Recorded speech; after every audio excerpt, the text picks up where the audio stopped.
Hey there, everyone. Okay, so I'm going to try to keep this fairly short and concise. The other day I was helping a student. Had a pretty, they're new to Maya, fairly common set of problems that happen when you're new to a program and you're just learning. Polygon model was not working, doing the common things that happen where it disappears. So this video is meant to kind of look at the strategy that you can use for working on those models. So we're going to get started here. And I'm going to jump over into Maya. And I actually have this model already open here. And I tend to look at models a little differently as an educator. If you're coming from years of experience in 3D, you may look at a model and say, oh, well, that's not qualitatively, as good as something I could have created. But just like we all had to learn how to draw with crayons and do M-birds and other simple shapes early on, in 3D, oftentimes new modelers are going to make mistakes. New modelers are going to be just getting used to the interface. So my goal is not to criticize modeling quality on something that's new. It's to try and help figure out what is going on in the model. So what this video is meant to do is look at some of the things that we encountered in this model and kind of the strategies I use and dissect to figure this out. My hope is that this is going to help you if you're new to Maya or another 3D program. It'll give you some strategies to start looking at. It'll also introduce you to some features that can be deployed to be able to look at what's happening in the mesh a little more appropriately. One of the problems that happens inside of the 3D software is in any computer program, we're dealing with numbers. Everything from what's in the mesh, it's data. It's numbers and data inside of these little modules. We can't visualize them. So all we have is our eyes using the interface. So I'm going to be using my eyes. I'm going to be using the interface to try and help me to figure out what's going on. And I'm going to use some of the common Maya tools for this. If you're coming from another 3D program, these things will apply just as well. It's just figuring out what button, bell, whistle, tool in that program. Okay, so in this case, I'm going to get started here. Now, one of the things I noticed as I was looking around this model is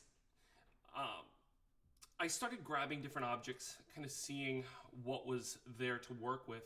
And one of the big problems is it wasn't Boolean effectively, it wasn't texturing correctly, there was a bunch of other things that were fighting it. So when the student was trying to do a Boolean to combine these two things together, mesh Boolean, and they're doing a union, the classic thing that happens in a program like Maya when a Boolean fails is it just evaporates. Okay, something's not happening there. And trying to figure out what that is. So there's a series of operations that I usually do to kind of reductively mitigate other variables and other factors. Now, some of you can see there's an outline here over on the side. This is actually going to be kind of a critical part in this because it turns out this student had been making a lot of groups, had been not realizing that some of the button clicks, they didn't realize the consequences of those clicks. So let me introduce you to what's happening here. Okay. One of the first things that I do in a polygon when I want to start seeing the actual model is I will want to look at the surface normals, see where they're pointing. So in this case, display, polygon display, and I'm going to put on face normals. And these are those little hairs that kind of stick out perpendicular from a face. The normal is always going to be perpendicular to whatever the geometric center of the face is. Most of these objects are quads. Quads meaning four-sided surfaces. So they're kind of an average of what the two triangles that make up each of these quads would be. Now I can also see a couple here on the sides. I can see that there's some differences in shape happening here. There's a little bit of ziggy-zaggy stuff happening in here. So there's a bunch of different things kind of happening. Okay.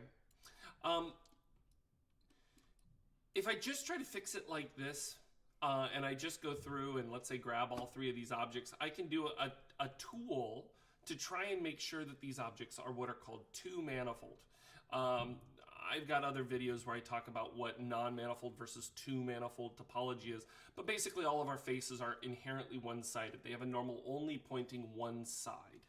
And so if I were to look at the wireframe, you can see how those normals, they only have the normal pointing outwardly, not outward and inward at the same time. Okay.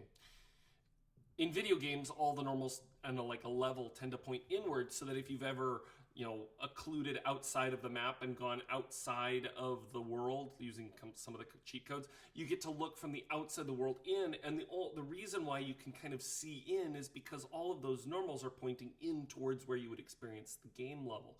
Well, this is the opposite on this vehicle. All those normals are pointing outward. Okay. Well, if I go look at each one of these things and I can kind of isolate my selection, in Maya you can use the Control-1 key to kind of isolate and unisolate, but I can see they're all kind of pointing outward, okay?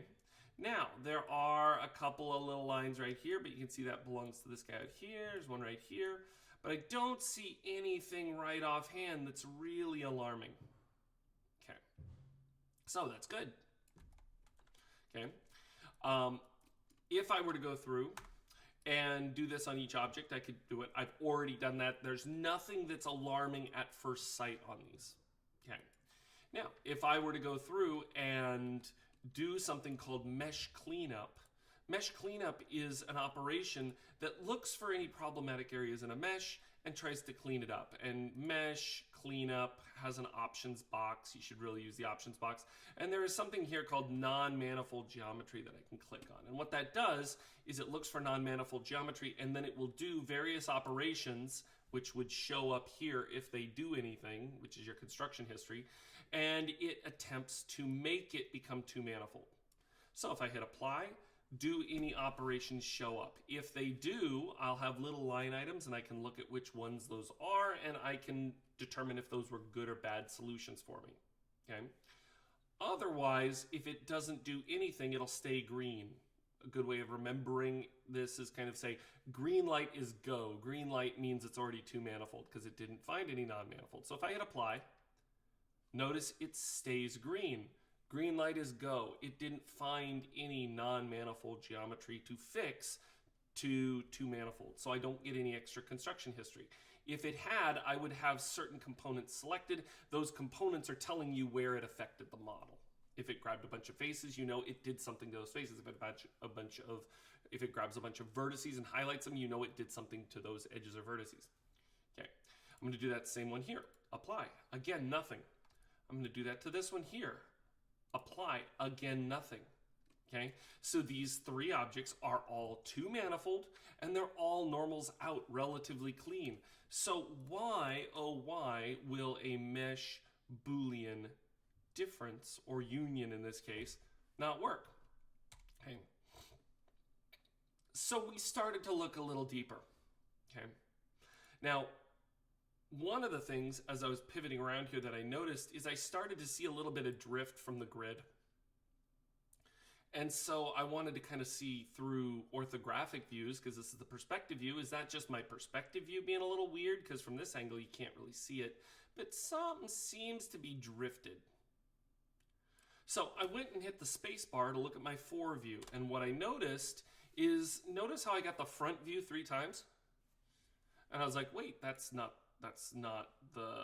might be the front view, but what's the top view look like? Why do I have the front view 3 times? So I went to orthographic, I went to the top view, and notice how the top view looks like the front view again. Okay. This tells me something's wrong with the cameras.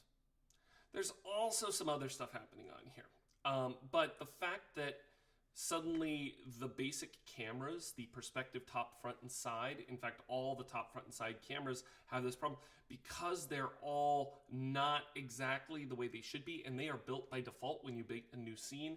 This tells me that the header of the file, which is in HTML, you have the head and the body, okay? It's text, and the head kind of tells the web browser what to load. In Maya, the header sets up a lot of things. It starts the cameras. It tells you what the base rendering settings are. It tells you what the size and shape of the world and its coordinate systems are. It's kind of the defaults of your scene. Sometimes the header can get damaged or broken or just changed by various things that you're doing. Doesn't matter how it got there. The fact is, I'm starting to sense that there's something in this scene file that's not exactly straightforward. This is that header that I want to fix. The easiest way to fix the header isn't to go through any interface within the currently existing scene. The easiest way is to go create a new scene, and then I'm going to import the contents of this into that new scene so I can actually get a new header and just bring that geometry in there. So, since all I've really done so far is display surface face normals, and because all I've done is do an attempted mesh cleanup that didn't do anything, there's nothing in this that I'm going to lose. So I don't even need to save the file. All I'm going to do is create a new scene. Yeah. I'm not even going to save it because I saved right before I started recording. And I'm going to hit File Import. Okay, and I'm going to go look for it. Now, I called this a problematic mesh, I believe was the name of the file. And it's just taken a little bit of time to find it. And if I scroll down, a problematic model. There we go. Import. Now, same model. Okay. But it's in a new scene file. And when I hit spacebar, now you can see I've got my top, I've got my front, I've got my side view. So I can confirm that from the top view of a brand new created camera, there's some skewing and some distortion there. Okay. Normally when you see that kind of parallelogram skewing, that's usually groups that have had rotation and scale and other stuff. And if you have a hierarchy of groups, every time you have a parent node, if you rotate it, all the children rotate it. If you then make another parent node on top of that one and you scale it, they're all going to scale but within that rotation. So if you rotated an object and then you scale it at a more parent level, it's going to skew. It's going to scale it, right? Kind of, it's hard to do. It'll be flat near the center. It'll do something like that, okay? This is likely what happened here. And so that leads me to start looking in the outliner. And what you can see is if I grab this object here, it exists in a very, very deep hierarchy, okay?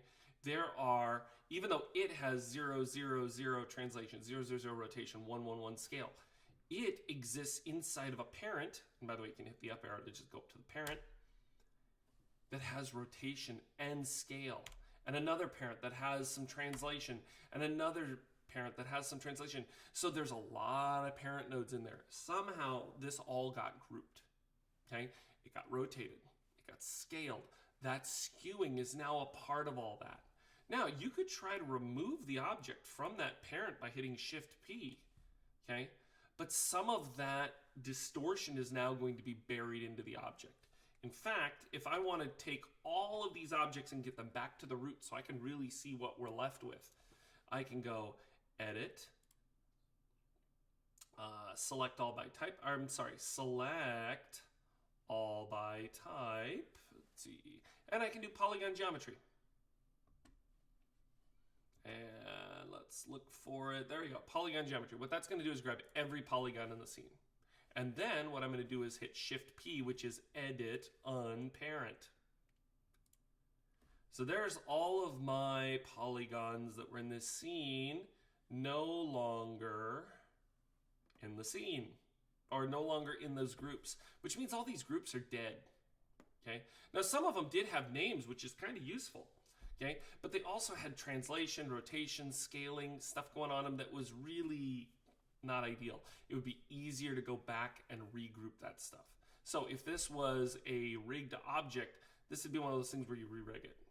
Okay, but for right now, I'm just going to delete all those groups. I'm back to having just root level, base level geometry. And now I'm going to look at this object and see, oh my gosh, so scale X and Z are 2, scale Y is 0.522. That is like multiplying its space in 3D. So there's a lot of stuff going on here. Now, normally you might have rotation or scale or other stuff there. I'm just going to go through really quickly and do a modify freeze transformations. And what that's going to do is return all of those translate and rotate values to 0, all the scales to 1, 1, 1, so they're multiplied in space by 100%. The reason for that is it gets rid of every one of those variables and just returns everything to default 0, nodal center. They might have different center pivots, but I know that they're all 0, 0, 0 wherever they're at, and 1, 1, 1 for scale wherever they're at. Okay. So now what am I looking at? Well, now I'm looking at an object that's kind of centered here in the world. Okay, it's a little off of origin. That's fine. But there's, it's not really on origin. Some out there might be saying, well, why don't you just go rebuild this entire model? And that is probably what I'd recommend most people to do. Don't think of it as a waste if you ever have to rebuild a model. Okay, the geometry that you put into the scene is in play. It's helping you to understand what that shape is. A lot of times I will build a model by starting from primitives, and then I will go build the better shape out of it. Sometimes I'm just modeling to get the shape primitives and the geometry in play. It then tells me more what I need to do next as I add details. Just like if you're drawing, you start with a rough sketch. It gives you your silhouette, it gives you your forms and your body masses, and then you can start going in and adding musculature onto that. Then you can start going in and adding more features and more details. Okay. For right now, I'm going to assume that I'm not just going to go back and recreate it. How do I solve this model so it can Boolean? Now, one of the things is, I know for a fact the student wanted these things to be kind of symmetrical to the world, and I know that they wanted them to be nice and kind of cleanly lined up. So what I'm going to do is I'm going to start snapping them to the grid space. I can tell that they're almost 4 units. They can move them back afterwards, but I'm going to grid snap the top vertices for all 3 of these objects up to this 2 in negative z line, and I'm going to do all the bottom to the 2 in positive z down here. Okay. So how do I do that? Well, you just grab vertices. Okay. By the way, you can right click and do like vertex, right click, vertex, right click, vertex. And now you can engage all of them, and then you just rubberband select through them all. Okay. Now, normally when you do a snapping tool, you go to your move tool, and X is the grid snap. Normally when you go into that tool, there is an option that's built into the move snap settings that's called retain component spacing. And when it's on, you'll see that as I snap, see how it stays kind of in the components, retain their spacing. So it never actually collapses. One way of getting around that is you could use scale. Okay, and if you go to scale, you could just start to scale these things. And what you do is you just keep making it get smaller, and see how that scale widget stopped moving. It won't collapse anymore. At that point, I have reached 0. And if you reach 0, it can't go any smaller. So the widget is telling me you're already collapsed to 0. Okay? That can solve that gap, that component spacing, because I've just multiplied their distance by 0 in one axis. So now it's perfectly flat. Okay. Then I could go back here and I could grid snap. Okay. But another way of doing this without needing to do that scale to 0, if I turn retain component spacing off, now there's none of that distance forced between them where they have to maintain that spacing. There's nothing to say that. It is just going to grid snap straight to whatever grid. So if I go through and hit X now with the retain component spacing off, it's just going to collapse it straight to whatever grid line. And I know I've left this stuff out here. Frankly speaking, this is one of those things where I said you should probably rebuild an object like this. It could have been rebuilt 5 minutes ago. The tires as well. There's a lot that could probably be rebuilt. But again, I'm trying to help you guys to understand if you've got a problematic mesh that you need to fix and you don't want to rebuild it, what are the strategies we go through to clean it up, right? I already know that these objects are two-manifold. So that's a good thing, okay? It's two-manifold geometry. That's what needs to happen for Boolean. But now I know that it's got frozen transformations. It's outside of those hierarchies that it was in, all those groups.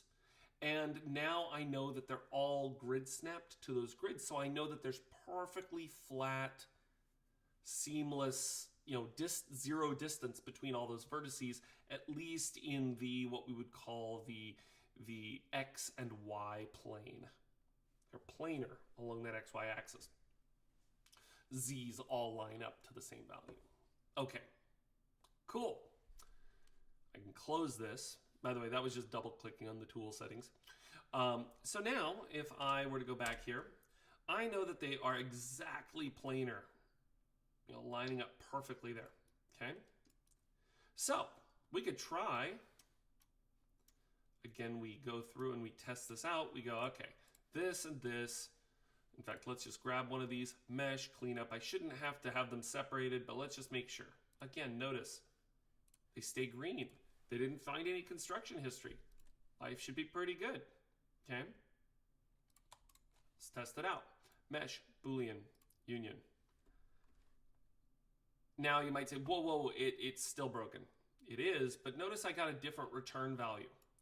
Something, it at least returned a value. Okay, that's a good sign. Look for things that happen differently when you do the same tasks, because somewhere in there you're starting to make some progress, and that can start being an indicator. Okay, so I know they're two-manifold.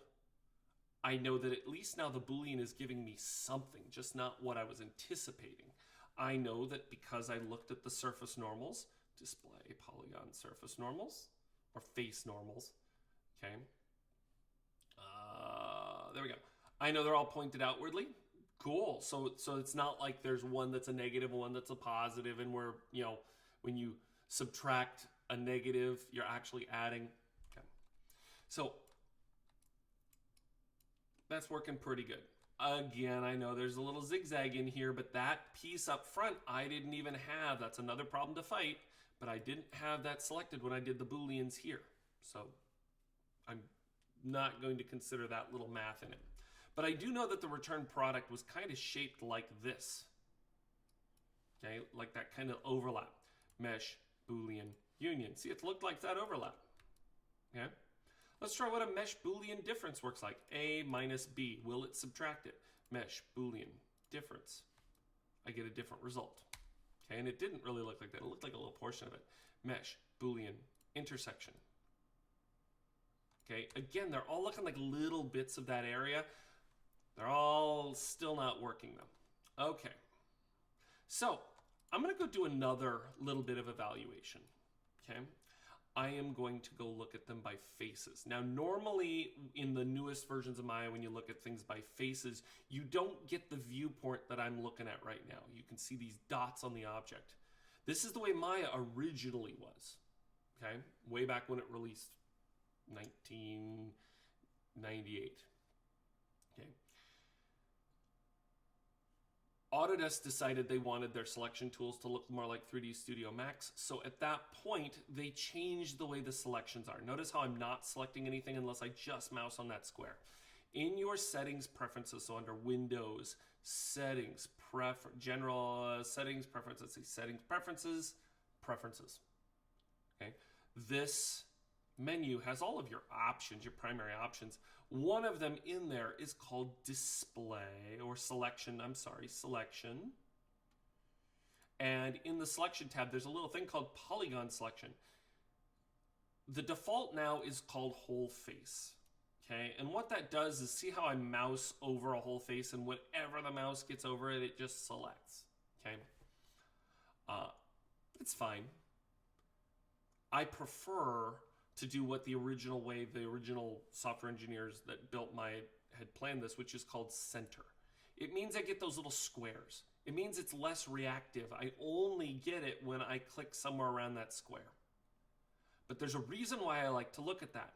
Those face dots are always going to be geometrically at the center of a bounding box inside the face. So you can see up here, they're always right where the surface normal, the face normal leaves the object at the center of that face.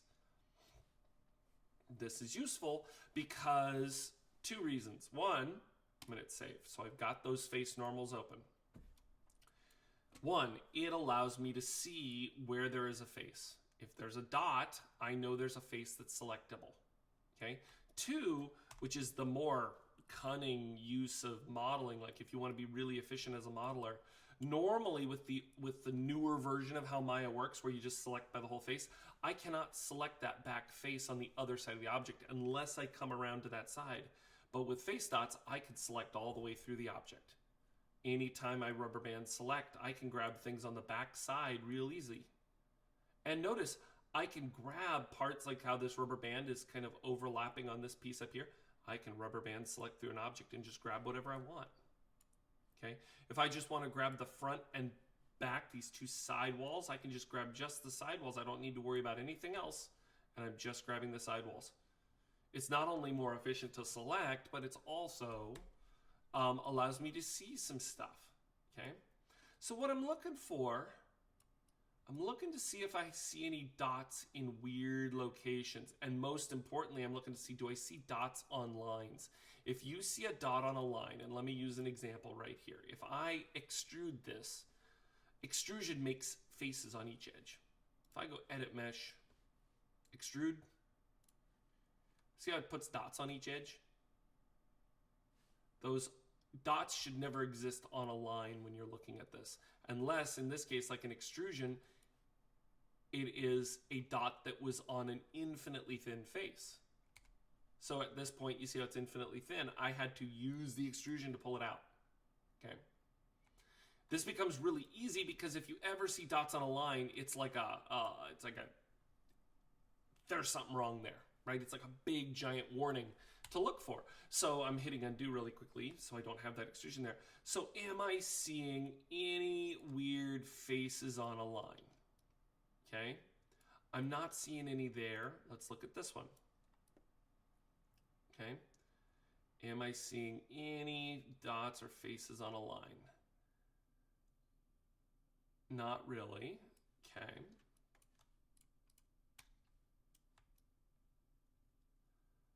Not really. Okay. I do know that this part is going to be problematic. Okay. Notice how all that geometry, and I've been ignoring this fact, but notice how all that geometry is kind of like, it's inside the wall. So technically speaking, I don't need anything past about here to make this work. So this is one of those places where what we probably want to do is get rid of some of that geometry. And what is this?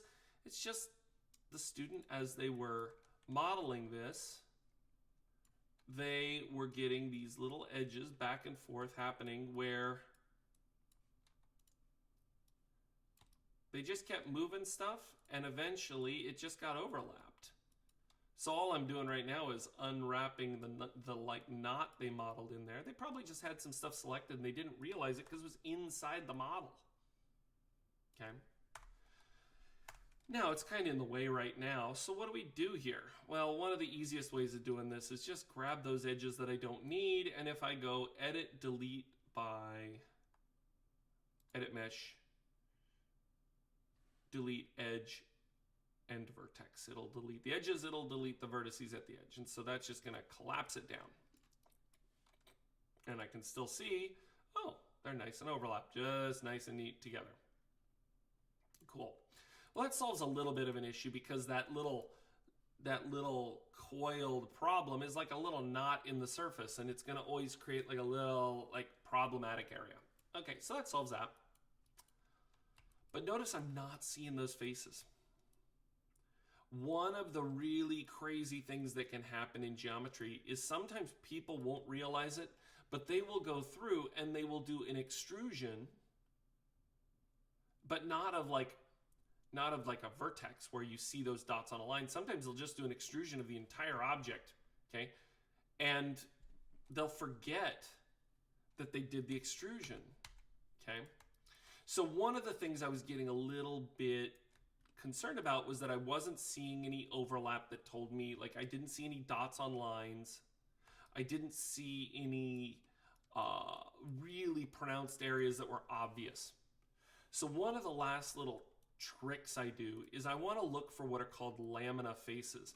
What happens if the person copy pasted using like the copy and paste commands here, which by the way, they're in here. But if you want to copy paste geometry, don't use the copy paste, use duplicate. This is actually duplicating geometry. This is copying, pasting. You can do that to keyframes and it'll copy paste keyframes. You can do it to geometry and it might copy paste geometry. But just like in PowerPoint, when you paste, sometimes there's like the paste just text or paste with formatting. Sometimes you might end up copying and pasting things you don't really know what you're actually doing, because it depends on where you selected on a group or where you selected on an actual mesh. Whatever it is you selected, if you selected a group, you might be duplicating a group, but not just the mesh that you thought. Okay, this is why these tools I think are kind of inappropriate in 3D, because it doesn't tell you with any exactness what you're copying and pasting. So one of the thoughts I had is maybe they were duplicating objects and they copy pasted a little bit. So what I want to do is check for something called Lamina Faces. Lamina Faces are like having two polygon faces, but they're infinitely thin and they share all the vertices, so they're overlapped together. They're effectively the same face twice. Okay? Well, that cleanup operation that I did before is also able to source for that. So what I'm going to do is I'm going to force any lamina faces to come to the surface. And the way of doing that is I'm going to use edit mesh merge. What merging does is it seals up any vertices of a certain distance. So I'm going to go to my merge, I'm going to go to the options box, and I'm going to make sure that my number is really small. Currently in Maya, the default distance is centimeters. This is a threshold that is based on the distance value of your scene. So right now it is 0.001 centimeters. I'm down at like micron level, right? So in this case, I am really small. So only vertices that are zero distance from other vertices are ever going to get merged. And so when I hit apply, it's just going to go through and merge any of those vertices to whatever vertices are zero distance away from them, which pretty much means they're right over the top of each other. You may not see anything happening, but if there were lamina faces copy pasted over each other, it is forcing them to be sealed up. And that is forcing them to become lamina, which means now the lamina tools purging operation of the cleanup mesh will be forced. I'm going to do that for each of these while I'm here and just hit apply. And over here and hit apply. Now it's not going to do anything destructive to the geometry per se, because it's zero distance effectively. It's not going to go like jump across the map or collapse anything. It's just going to make anything that's over the top of itself is going to get merged. Okay, so I've done all three of those objects. Cool. Now I can go back to that mesh cleanup, and now I can go to the options box, and instead of non-manifold geometry, I'm going to do what are called lamina faces, faces that share all edges, and I'm going to hit apply. I'm going to go through each one of these. Okay. Now it does not give me like a construction history line item here when it does it. Okay. It's not like non-manifold, but if I go through and do non-manifold geometry, again, I can do it. It's not doing anything. The non-manifold geometry version is meant to select and show you things whenever it changes it. Okay. We can just go through and do this. Again, nothing's changing, so I know nothing really changed. But the lamina faces doesn't select the faces that it just deleted because it just deleted them. Okay. But here's the test. If what I suspected was true, because we're getting down to not many variables left, then usually what that is there is like a face overlapping another face. They technically share all the same values. They're there. They're just two faces, two normals overlapped. And so when you're doing a Boolean, it's like adding to itself or subtracting to itself, and it's getting in the way of the math working for a clean Boolean. Okay? By merging all those vertices, it forces it into a lamina state and allows me to purge it. Now, sometimes on models when this happens, you could actually solve it by just clicking on it, hitting delete, clicking on it again, hitting delete, and you keep seeing a face there. And it's because you end up having like hundreds. I've seen students with hundreds of faces overlapping this way. When I delete it this way, see how it opens up? There's no other face there. If I had done it and I hit delete and there still was a face there, I know there were two faces sitting in that area. But because I purged those lamina faces, I know I'm not going to find that. Okay, now I'm going to do a quick file save as. Before you get to Booleaning anything, I recommend that you save and save as often.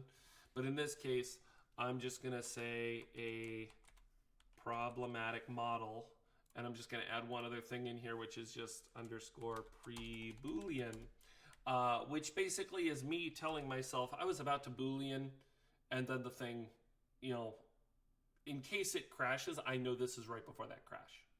Save as. Okay. So let's try this. Last time I did this, we saw it turn into a little zigzaggy thing, right? Mesh, Boolean, Union. Dang it. I was hoping it would actually work. Okay. Mesh. By the way, this had worked at that level last time when I did it. Mesh, Boolean, difference. Okay. This is being a little bit more fussy than it was the other day. How did I solve it the other day? Okay. When I grab these things and I move them around, are they doing anything? Are they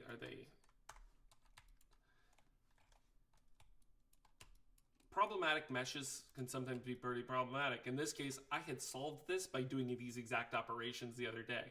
I'm going to go through and edit delete by type history. Okay. They're outside of the mesh.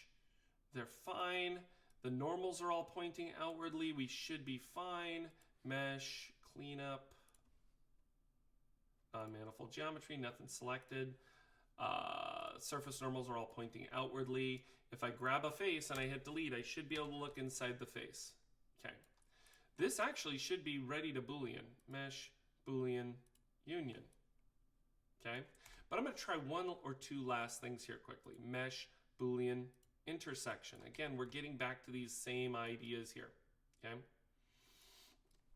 So I'm getting the same results. So what did I not get resolved last time?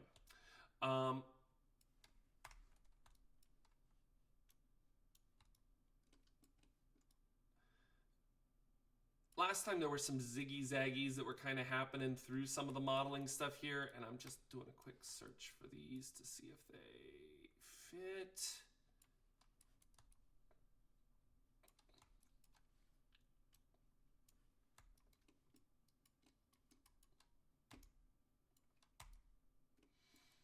Now, one of the things I could actually do is, now if you're having trouble seeing this, you say, wait, there's normals going every which way. Just remember you can isolate and kind of look at these things and see where they're at. Everything should be sealed up. It should be fine. The normals are pointing outwardly. Everything's clean. It should be Booleaning. They are also just, generally speaking, as you can tell here, they are relatively messy models. I'm not sure why this didn't resolve itself the way it did last time when I was kind of doing the pre-setup for this.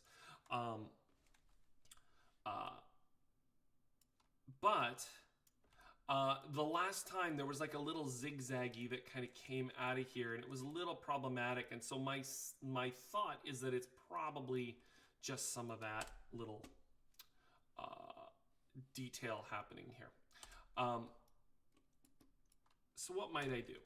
Okay, one of the things I might do is just start simplifying the geometry. If I don't need all that internal geometry, then what might be a nice thing to do is just start snapping stuff so I can make it a little bit of a cleaner line. So I'm holding the V key to just kind of snap these things up to, I'm snapping it so it lines up with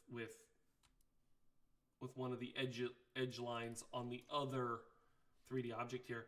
And if I don't need any of this other geometry here, okay, then similar to what I did on the front, let's just get rid of these little jaggedy characters here that are not actually contributing to the structure that we need. Edit mesh, delete edge vertex, okay? Now, same thing is going to kind of happen to this object as well. I am going to take this object and do the same thing. Grab those edges that I don't need. Edit mesh, delete edge, vertex. Okay. At this point, that looks fairly similar, right? And I snapped these so they should be pretty good, but I can see there's a little bit of veering here. Again, this was something that the student had been modeling on, and they'd kind of modeled it a little bit outside of symmetry. Again, there's a lot of stuff in here. Remember when I said at the beginning, I'd probably recommend just taking this entire object and remodeling it? Well, this is one of those places where probably that would be the best idea. But now that these are fairly straightforward, if I go through and do a mesh Boolean Union, oh look, solves it. Okay. Somewhere in the face math of that little bit of close but not exact, there were likely areas where there was a gap, where it was stuff's kind of skewing and crossing each other. And so it was looking at all of this area that we look at and say, well, it's overlapped, so it should just Boolean together. But there was enough of it in there that it confused the math algorithm. And there we go. Okay. Let's see what happens on the front. Mesh Boolean Union. Again, there's enough overlapping that if we don't need that internal geometry, then purge it. Okay? So I kind of went through and did a bunch of that here, but what would probably be better off for me to do is literally take like vertices, edges, or faces and snap them to each other. Actually do this like as a little bit more of a manual process. So now from that point on, I don't need any more of this front object here, okay? Same thing with these edges here. I could bring some of this stuff forward and just snap it to the corresponding face on this side. There's a little wireframe right there, so like that. Those two lines are exactly on point. This one's no longer necessary. This one snaps where it should be, so that one can stay. But edit mesh, delete edge, vertex. I'm going to make this one do exactly the same thing as this one.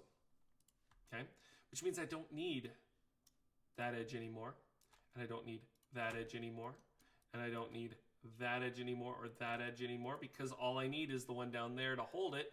So when I hit edit mesh, delete edge vertex, okay, notice how they are pretty much the same.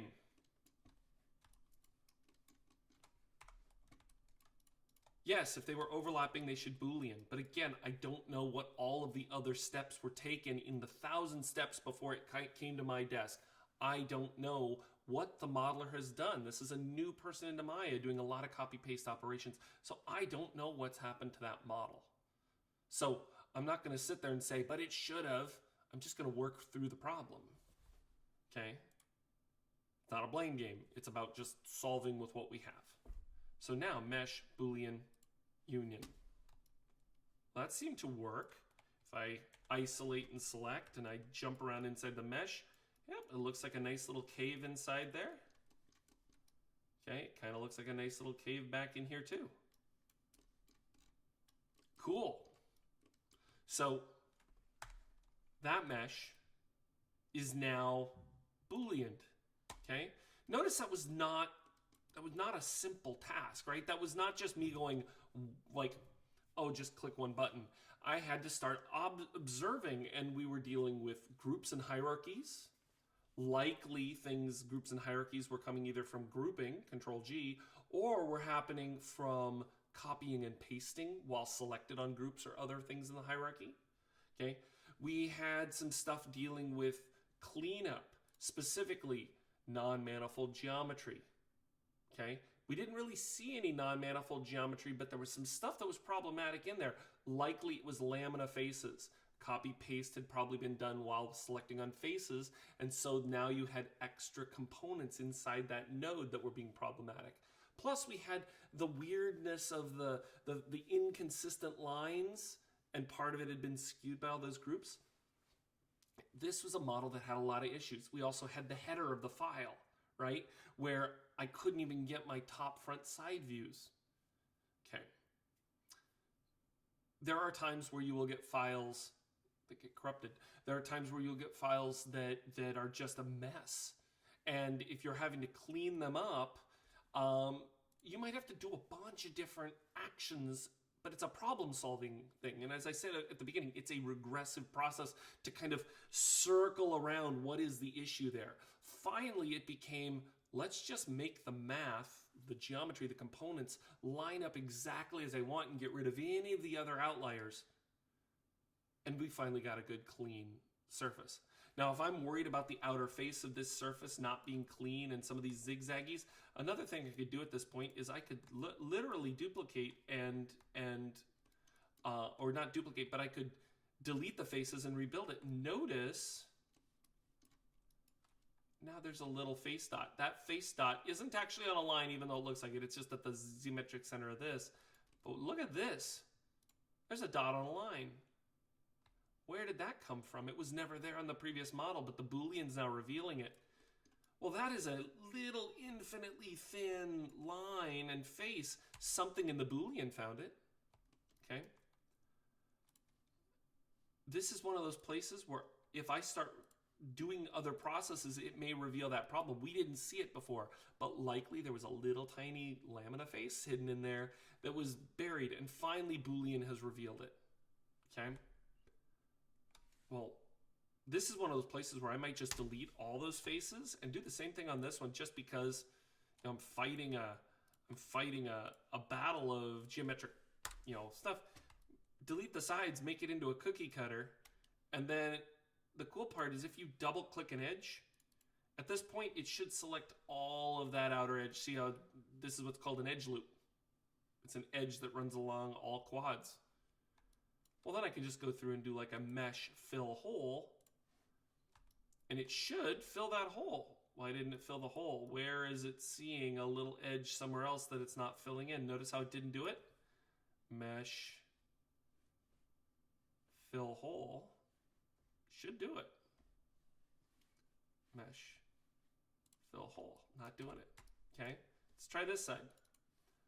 Mesh fill hole. Did it on that side. Remember, this is the side that had that little face in there. So what was that? Okay. It was technically where these two guys combined. Somewhere in there, there's some little bit of haunted stuff that's not really working well for me. Edit mesh, merge vertex. I'm going to go through and do another merge here. Hopefully that seals it up. We could actually do a two-manifold geometry little thing here as well. It shouldn't be non-manifold, but let's just test. Oh, something got cut. Finally, something got cut. Okay. Now, what the hell is that? It says it was a polymap cut. Not quite sure what it is, but let's try this one more time and see if we get our mesh fill hole to work.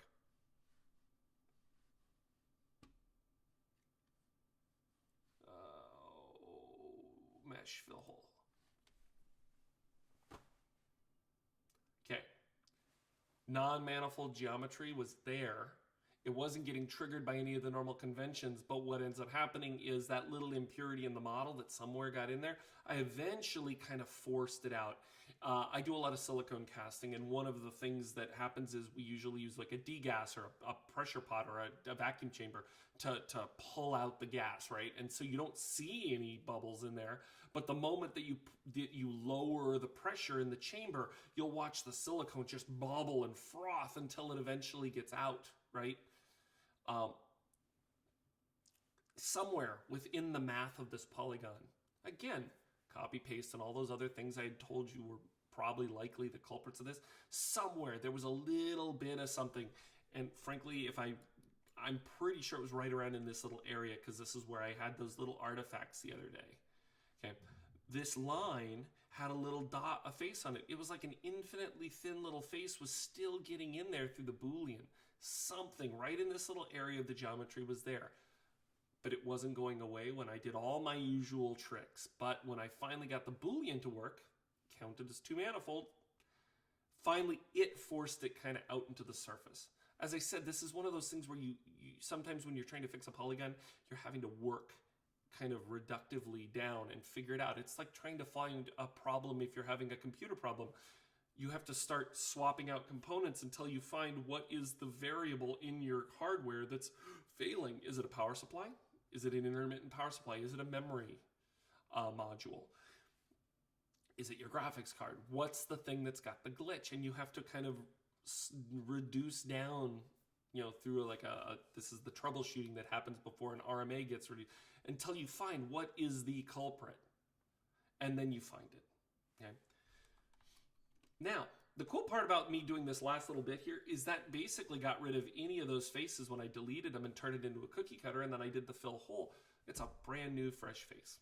Now I'm going to hit edit delete by type history, and at this point, if I go look at my texture space, Windows UV editor, it's its own hot mess, because right now that face is like, look at this thing, it's like a big old zigzag.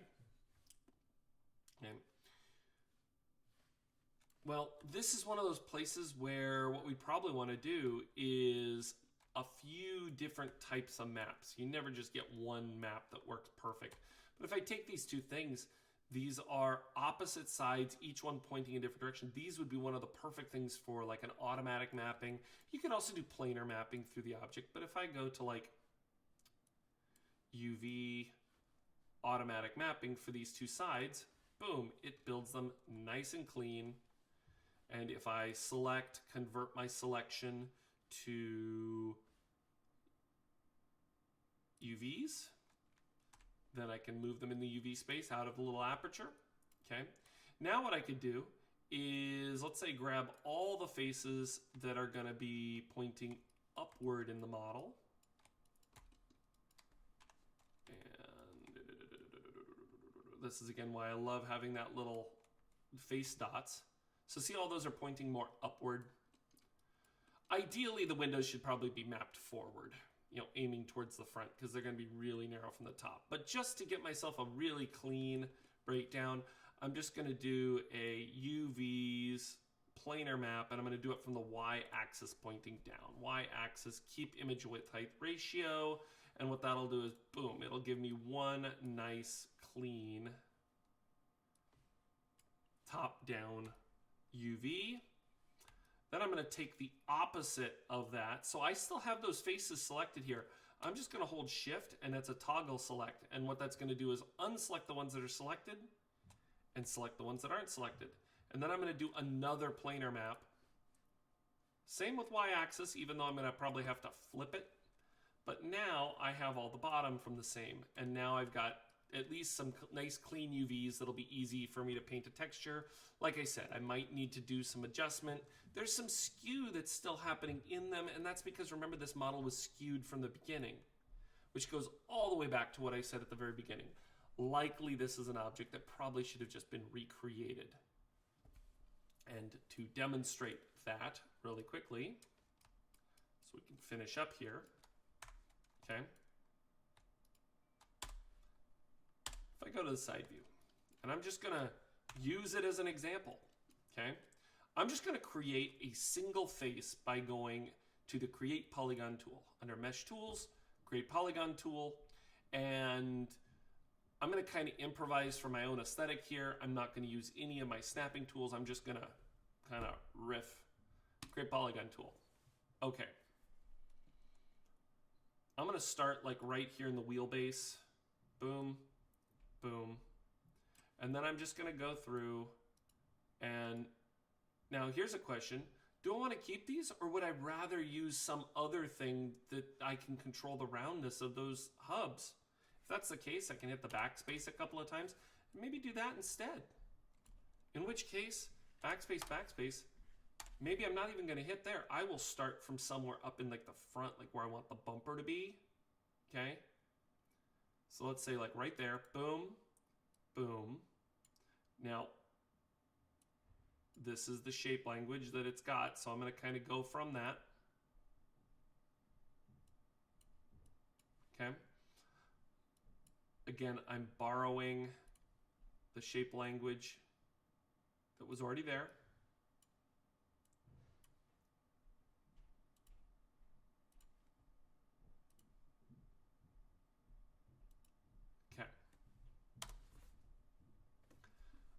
to make the wheel hubs out of cylinders and just subtract them out of here just because I think it'll be faster. Okay. I'm going to hit Edit Mesh, Extrude. Okay. Notice that because I created the polygon right at the center, it's perfectly straight, doesn't have any of that skewing that we saw before. It's a nice clean polygon, freshly made. Edit Mesh, Extrude. I can pull it out. Now, in this case, to get it exactly the same width as what was already in the scene, local translate by 2. And now, relatively clean. And I could either do my Boolean now and then mirror the whole thing, or I could mirror it now. Let's just wait to do the mirroring and do it all at one time. So I'm going to take my cylinder tool, create a cylinder. I'm going to rotate it by 90 degrees.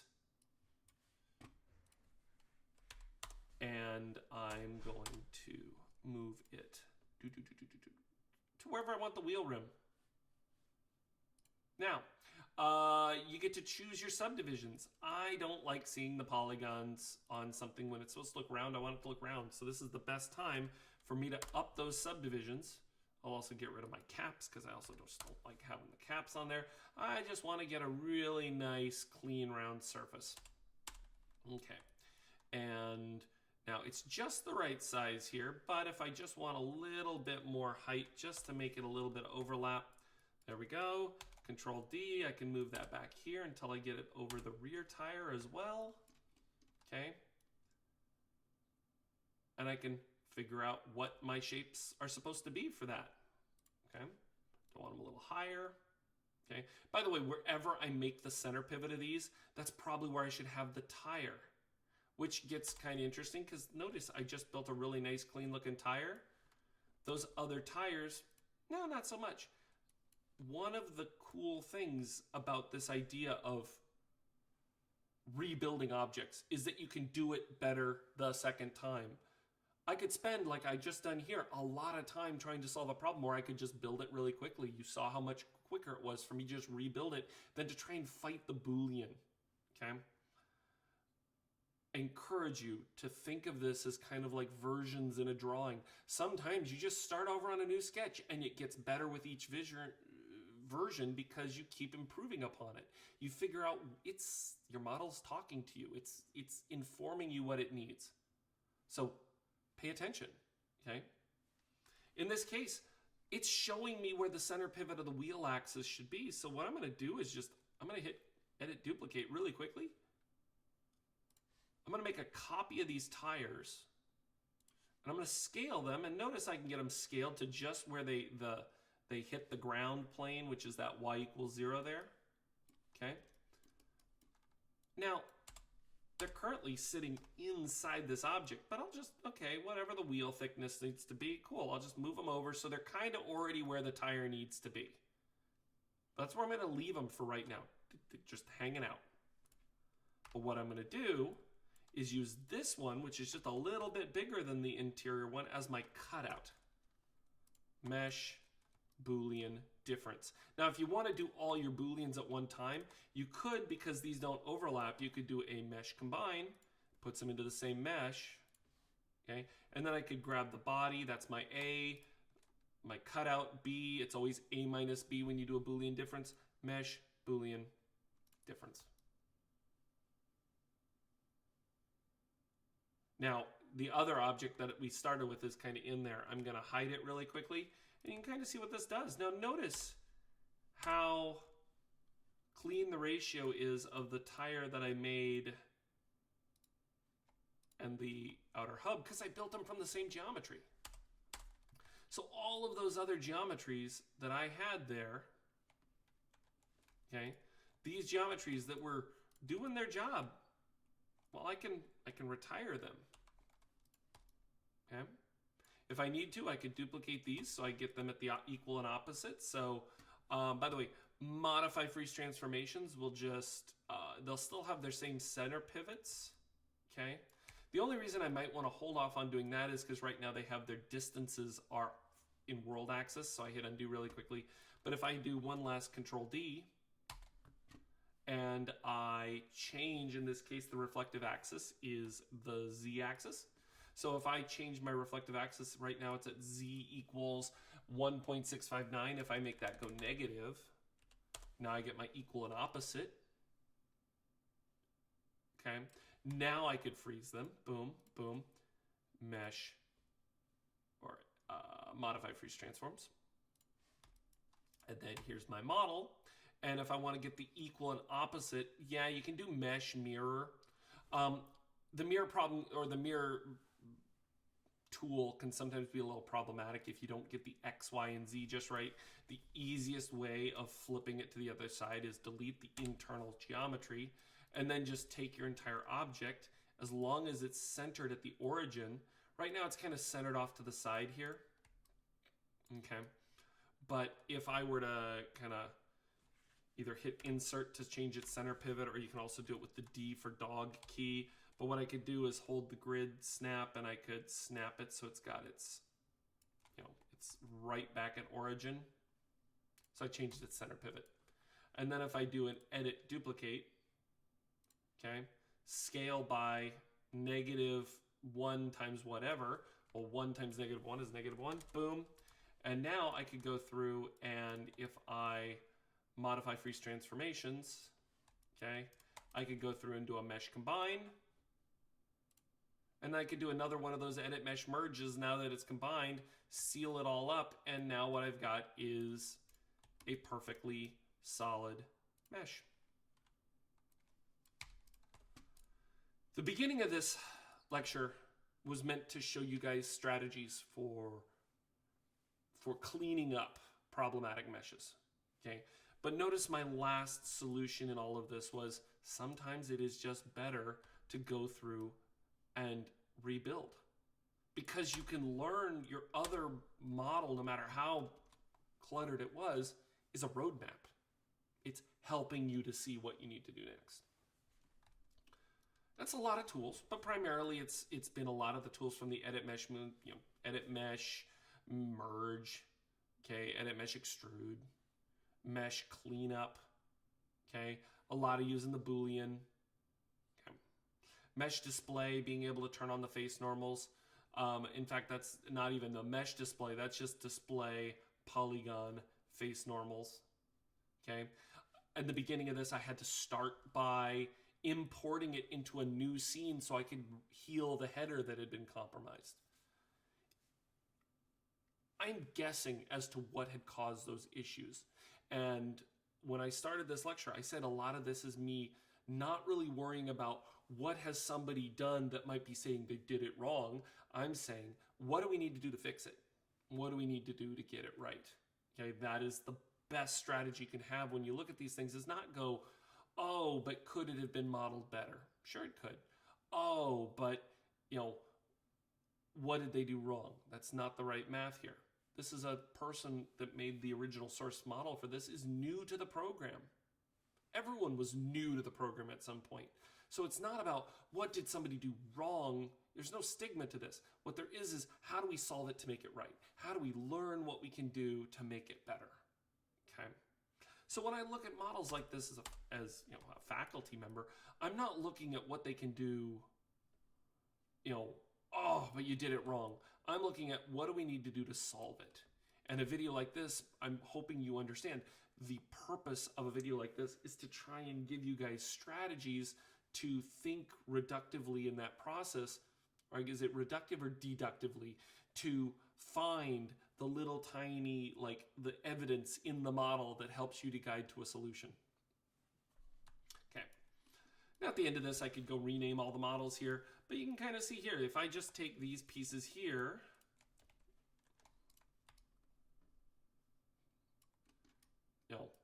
if a face was a PBS logo, this would be like the PBS logo for the car, but that gives me a pretty clean geometry. And oh yeah, because these things have their center axis still in there, they become really easy to rotate. If I want to rotate the tires, I could go extrude them to create the wheel hems. I could go use the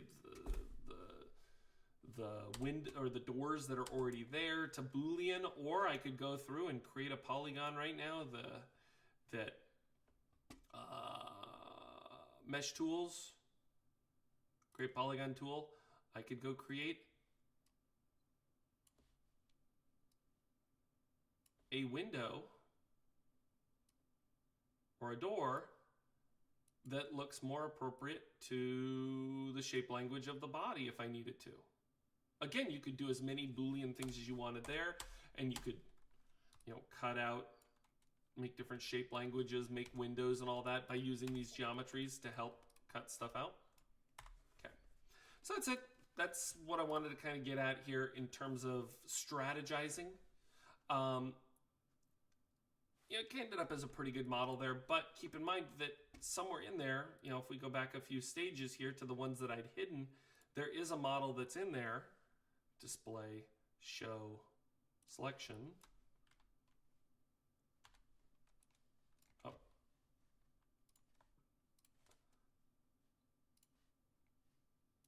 Oh, control 1, boom, okay.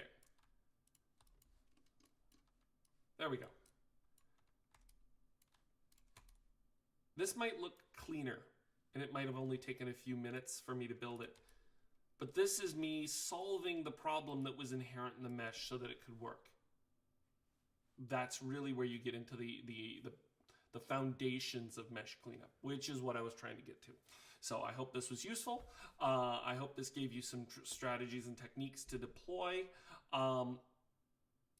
Keep in mind, you can always rebuild the model if it seems like it's spending too much time in one area versus another.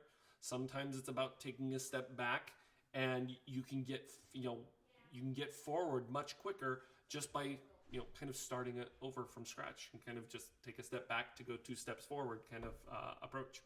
So there we go, and hopefully that was helpful.